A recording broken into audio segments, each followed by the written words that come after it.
like, why does everybody give you such a hard time? I mean, obviously the Well, nicknames, there's Tiger Phil, and then I even see like Steve Finks giving you a hard time. And I no, remember yeah, it's all good.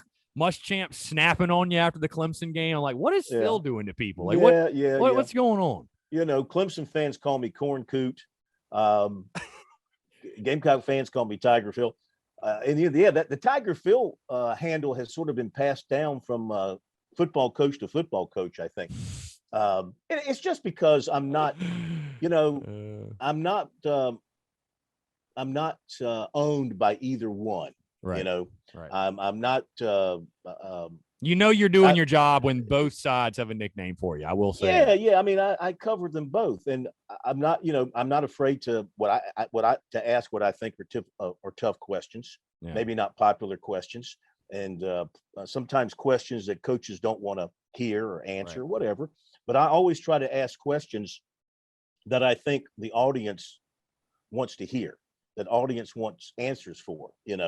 I'm not doing it for my own good. I'm doing it for the people that listen to our show or read what we report. And so I try to ask questions from that standpoint, whether it's about X's and O's or something related to players or something, personally that you have to ask. I don't particularly like doing that, but you have to ask those questions. You can't be afraid of the subject, and you can't be such a fan of the people that you cover that you lose perspective of what you're doing. So I think because we have that freedom, I've always looked at our show as one of the few where we're not tied to the school, anymore. Now, for a while there, when South Carolina Radio Network had a contract with the Gamecocks, did we walk on some eggshells there? Right. I wasn't the main guy, so maybe we did, but don't have to do that. Haven't had to do that for decades now. And so, we try to treat Clemson and South Carolina fairly and evenly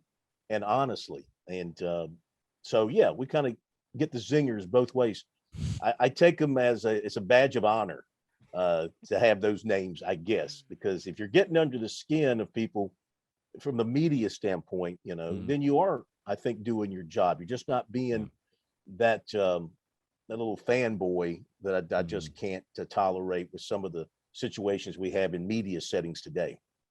And Phil, I 110% respect that, because I mean, I'm a Gamecock fan. I still have people that think I'm a Clemson fan in disguise for some strength. It's like, yeah, I put myself through this torture at times for fun. No, I mean, yeah. So, but no, I definitely 110% respect that. Yeah. Being able to ask those tough questions and at least have that, remove yourself from it and have that perspective. I think it's admirable. Obviously, even with you being an alum, being able to do the job you do, and it's well appreciated. Because I tell people all the time, people that ask me about like media and trying to start something, it's like, people might think that they want to hear what they want to hear, but they really don't. They want to be challenged. People really do. They respect that a lot more, and they interact and they engage with it. Numbers don't lie. I mean, you wouldn't be on the air for 36 years if it were the contrary, in my opinion. Well, so. I think I've been fair over all the years. And look, I mean, I'm not hiding from the fact that I went to South Carolina. I grew up a huge Gamecock fan, and I got my degree from there. I loved my time at South Carolina. It's like anybody in college, best 4 years of your life, or for some people, best 6 years of their life. But I got out in 4 and went to work.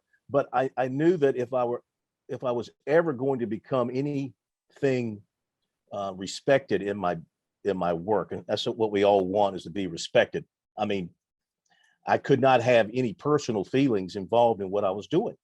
Maybe I sometimes early on in my years went a little far the other way to separate myself from my South Carolina history, and didn't want to come across as being soft on South Carolina because I went there and all that. So I think I've been successful in doing that. And though I cherished my time at South Carolina, it was a great 4 years, got great memories. I mean, they're just another team to me. When I go and watch a game, they're just another team. Clemson's just another team. When I go watch Furman or Citadel, whoever, they're just another team that I'm covering. Do I like it when they do well and have good teams and wins, all across the board? Absolutely, because it's good for business. Yeah, it's good for listenership. It's good for readership. It's good for interest. People will be interested about them. if our teams were 2 and 3 win teams every year, you wouldn't be doing what you're doing. I probably wouldn't be doing what I'm doing. So not a whole lot of fun. I can tell you that. No. So, but again, I'm not sitting in the press box reacting when the Gamecocks throw a pick or score a touchdown, or Clemson scores a touchdown or has a turnover go against them. Just observer. It's business. It's business. I'm observing and I'm trying to report the best I can.